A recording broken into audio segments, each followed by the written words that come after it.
Bonjour et bienvenue sur ma chaîne Ica Ayu. Kali ini saya akan membuat video untuk menjelaskan sedikit tentang situasi terakhir Prancis di pandemi COVID-19 yang memang sedang mewabah di seluruh dunia ini.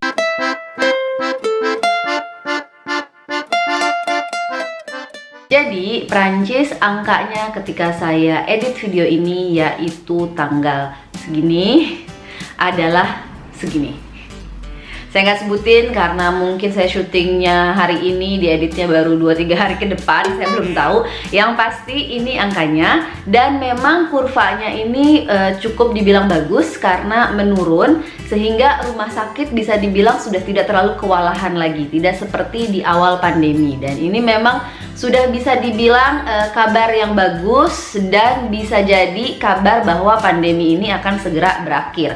Walaupun seperti yang terus dibilang oleh pemerintah Prancis dan oleh semua orang serta oleh tenaga medis, harus tetap berhati-hati karena akan ada kemungkinan adanya gelombang kedua, karena memang vaksin dan pengobatan dari virus ini belum ditemukan. Di Prancis sendiri sedang ada debat yang sangat panjang mengenai obat hidroklorokin, obat yang tadinya obat malaria atau pilkina gitu ya Indonesianya. Dan masih jadi perdebatan lah apakah bisa atau enggak untuk dijadikan salah satu alternatif pengobatan dan bagaimana. Ini debat yang panjang banget. Buat kalian yang lebih tertarik dengan debat ini, saya akan taruh linknya di description box, tapi dalam bahasa Prancis. Siapa tahu kalian juga jadi bisa belajar lagi kan, untuk pendengaran bahasa Prancis bisa jadi a good idea. Anyway, kita lanjut lagi. Emmanuel Macron sudah mengumumkan beberapa minggu yang lalu bahwa déconfinement, jadi kan kalau bahasa Prancisnya PSBB gitu ya istilahnya sekarang, adalah confinement. Nah, untuk keluar dari itu namanya déconfinement. Jadi déconfinement akan resmi tanggal 11 Mei. Tapi seperti yang sudah dibilang berulang-ulang, ini adalah déconfinement progressif, yang berarti akan dilakukan secara progresif, nggak langsung tiba-tiba semua orang boleh keluar. Pada tanggal 11 ini apa yang boleh dan apa yang tidak boleh? Yang pertama, gimana sekolah? Sekolah sudah mulai dibuka, tapi berdasarkan volontaria atau orang tua boleh memilih untuk tidak memasukkan anaknya ke sekolah. Ini jadi polemik banget guys. Kenapa? Karena ada banyak sekali yang protes, bahkan termasuk beberapa wali kota di Prancis sendiri menandatangani petisi untuk menolak masuknya sekolah pada tanggal 11 Mei ini. Karena dianggapnya belum siap gitu. Dan lihat saja dengan kondisi Italia dan Spanyol misalnya, sekolah itu nanti ketika tahun ajaran baru yaitu September. Jadi kenapa kita mesti buru-buru buka sekolah? Kalau alasan pemerintah membuka sekolah ini adalah jadi alternatif untuk mengatasi kesenjangan sosial. Jadi ketika anak-anak disekolahkan di rumah, ada banyak sekali beberapa pihak yang mungkin tidak bisa menjamin sekolah anaknya. Dalam artian mungkin ruangan rumahnya kecil sehingga tidak ada ruangan khusus untuk anak-anaknya untuk belajar, mungkin tidak punya koneksi internet yang bagus, mungkin orang tuanya tidak memiliki kapasitas untuk mengajarkan anaknya. Misalnya kalau orang tuanya mungkin bahasa Prancisnya kurang bagus, tiba-tiba harus ngajarin anaknya materi SMP atau SMA, kan mungkin akan sulit. Sehingga kalau di sekolah kesenjangan itu akan sedikit berkurang. Dan akhirnya dilakukanlah beberapa kayak apa ya namanya, prosedur gitu. Misalnya di sekolah maksimal satu kelas itu berapa anak, dan juga masuk sekolahnya itu bertahap. Jadi sejauh yang saya dengar di berita, pada tanggal 11 itu yang masuk adalah guru-gurunya dulu, jadi rapat dulu seperti biasa. Dan tanggal 12 yang masuk mulai anak-anaknya, tapi nggak semua. Misalnya kelas-kelas penting aja, misalnya CP atau kelas 1 SD di mana anak-anak mulai belajar baca, TK 0 besar yang mana mau masuk ke SD. Jadi beberapa kelas aja yang masuk, sedangkan misalnya kayak untuk mungkin SMA masih nanti, dan SMA itu masih dipertimbangkan ya. Jadi SMA kita belum tahu apakah akan masuk apa enggak. Keputusan untuk masuk SMA itu akan diputuskan nanti akhir Mei. Dan universitas ini banyak menyangkut juga orang-orang Indonesia yang tinggal di sini, anak-anak PPI ya terutama. Sekolah itu universitas, tingkat universitas baru masuk nanti tahun ajaran baru. Jadi sekolah lewat jarak jauh gitu lewat online masih berlangsung. Jadi untuk company, kantor-kantor sudah mulai boleh dibuka, tapi buat yang memang masih memungkinkan untuk bekerja dari rumah, disarankan untuk tetap bekerja dari rumah selama paling tidak 3 minggu ke depan setelah tanggal 11 Mei. Jadi misalnya saya contohkan saja, Samuel masih kerja dari rumah. Dan bahkan kalau saya ngobrol-ngobrol sama beberapa orang, ada yang keputusan udah diambil untuk bekerja dari rumah sampai September nanti. Jadi ini kantor bebas gitu memilih berdasarkan aktivitasnya. Saya sendiri udah mulai kerja guys nanti hari Senin, tanggal 11 Mei. Kemudian gimana dengan bar, cafe, restoran? Réouverture non autorisée. Berarti ini mereka belum boleh untuk buka. Bisa buka itu tanggal 2 Juni, tapi ini balik lagi keputusannya baru akan dilihat lagi nanti. Tapi beberapa restoran, misalnya ada restoran depan rumah saya, sudah mulai boleh untuk yang namanya vente à emporter atau take away. Jadi udah boleh gitu untuk take away, tapi belum boleh untuk makan di tempat. Toko-toko yang non essential istilahnya, misalnya toko baju, toko sepatu sudah mulai boleh buka, tapi geste barrière, distanciation sosial harus dilakukan. Jadi misalnya pegawainya beberapa harus pakai masker di beberapa toko ya, karena ini saya ngobrol-ngobrol sama beberapa orang, nggak semua toko menyetok atau memberikan masker kepada anak buahnya. Jadi kalau nggak salah aturannya tuh gini. Apabila social distancing susah untuk diterapkan, maka perusahaan wajib untuk memberikan masker. Jadi ya gitulah guys, biasa dengan hukum aturan-aturan, karena masker kan memang susah. Tapi masker sudah mulai dijual per 1 minggu sebelum tanggal 11 Mei. Dijual di supermarket. Harganya juga dibatasi oleh pemerintah, jadi maksimal harga satu helai masker yang kayak gini nih, les masques chirurgicaux di sini bilangnya, itu maksimal 95 sen. Jadi tidak boleh jual lebih dari harga segitu. Kemudian ada juga masker kain yang bisa digunakan ulang, bisa dicuci. Itu harganya dari 1 sampai 5 euro kalau nggak salah. Jadi ada penerapan harga dari pemerintah untuk harga jual supaya harganya tidak terlalu mahal. Pasar sudah boleh buka, nanti saya lihat minggu depan deh pasar dekat rumah saya sudah buka atau belum.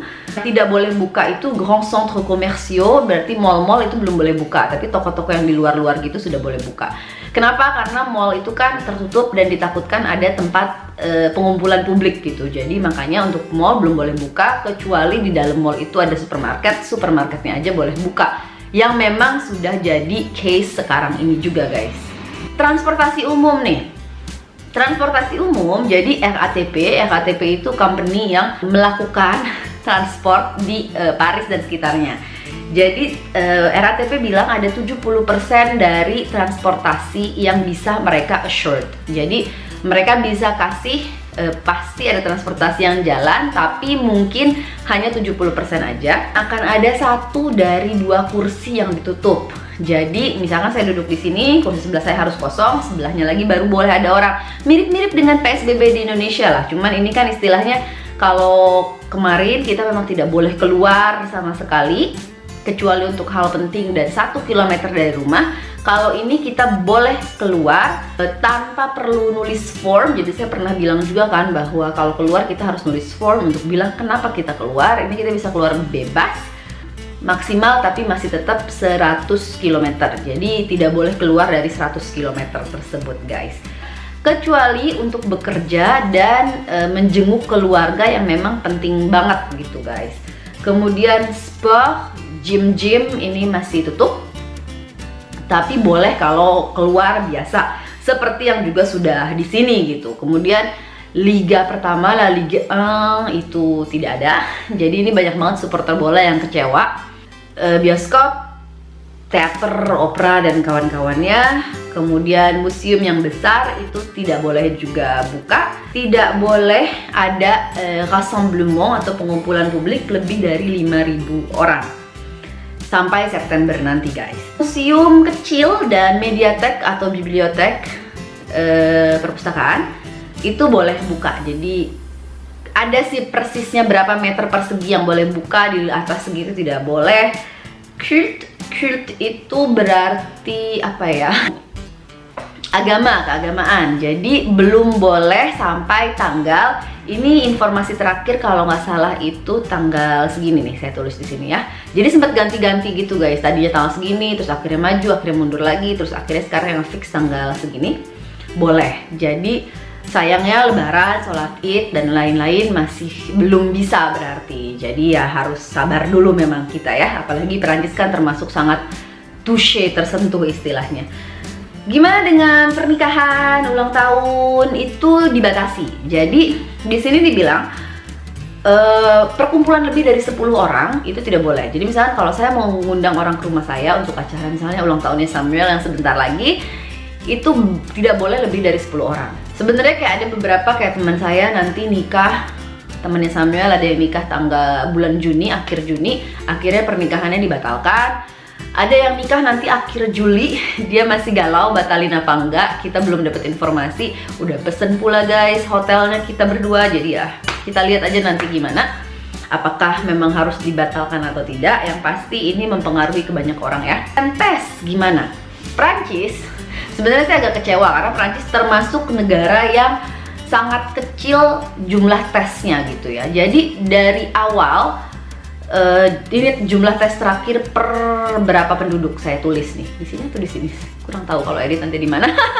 Yang pasti menurut saya itu kecil banget gitu untuk negara yang sebesar Perancis dan dibilang negara maju, jumlah tes segitu payah banget. Dan ini juga termasuk hal yang banyak diprotes oleh warganya gitu, tes kurang.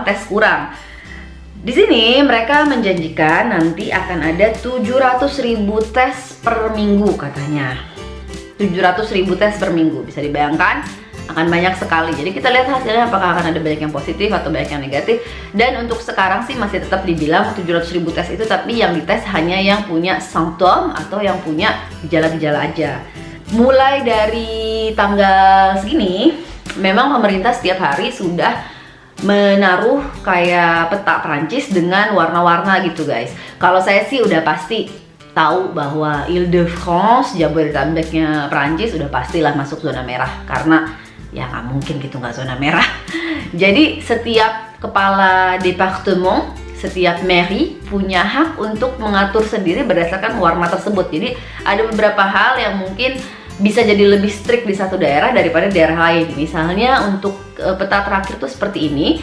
Jadi mungkin hal yang diterapkan oleh pemerintah di daerah rumah saya, Île-de-France, akan berbeda dengan yang tinggal di Bordeaux. Misalnya yang tinggal di Bordeaux mungkin sudah boleh datang ke pantai, misal. Tapi kan tetap aturannya tidak boleh keluar lebih dari 100 km. Jadi nggak mungkin orang Bordeaux datang ke Paris gitu ya, kecuali untuk hal yang important tadi itu. Kita lihat aja gimana. Di sini juga sama guys, ada banyak debat, banyak orang yang nggak suka dengan keputusan pemerintah, menganggap pemerintah tukang bohong, bahkan sampai menuntut pemerintah di masa pandemik yang belum selesai ini ke pengadilan. Ya gitulah, dimana-mana politik semua sama, ada yang pro A, pro B, begitu juga dengan masalah sipil Kina ini juga disangkut pautkan ke urusan politik. Jadi saya sih cuman penonton aja lah. Yang pasti sekarang yang masih rada galau itu saya tahu banget adalah ibu-ibu dan bapak-bapak yang sedang bimbang memutuskan apakah akan memasukkan kembali anaknya ke sekolah apa enggak. Karena banyaklah saya tahu pertimbangannya, ngobrol sama beberapa temen yang udah punya anak juga. Apalagi di sini kan istilahnya kalau kedua orang tuanya bekerja dan memang pemerintah berarti sudah membuka sekolah, berarti kantor tidak lagi bisa memberikan tunjangan istilahnya. Karena kalau pas sekolah ditutup, kantor wajib untuk memberikan tunjangan dalam artian oke, boleh libur tapi tetap digaji. Tapi kalau ini kan kasusnya sekolah dibuka, jadi mau nggak mau orang tua ada option gitu untuk memasukkan anaknya ke sekolah dan bisa pergi bekerja. Ini juga yang banyak diprotes karena membuka sekolah itu seperti mewajibkan bekerja untuk memutar roda ekonomi. Tapi ya seluruh dunia sama nasibnya, dalam artian roda ekonomi berhenti berputar selama beberapa bulan ini dan mungkin beberapa bulan ke depan. Kapan kita akan kembali hidup normal di Prancis atau di seluruh dunia, kita semua belum tahu. Kita ikutin aja perkembangannya lebih lanjut. Yang pasti mari berdoa sama-sama, apalagi di bulan suci ini, supaya bisa cepat beres masalahnya dan bisa cepat bebas kita kemana-mana ya guys, tanpa lagi khawatir dengan penyakit COVID-19 ini. Makasih udah nonton, jangan lupa like, share, and comment. Ciao ciao.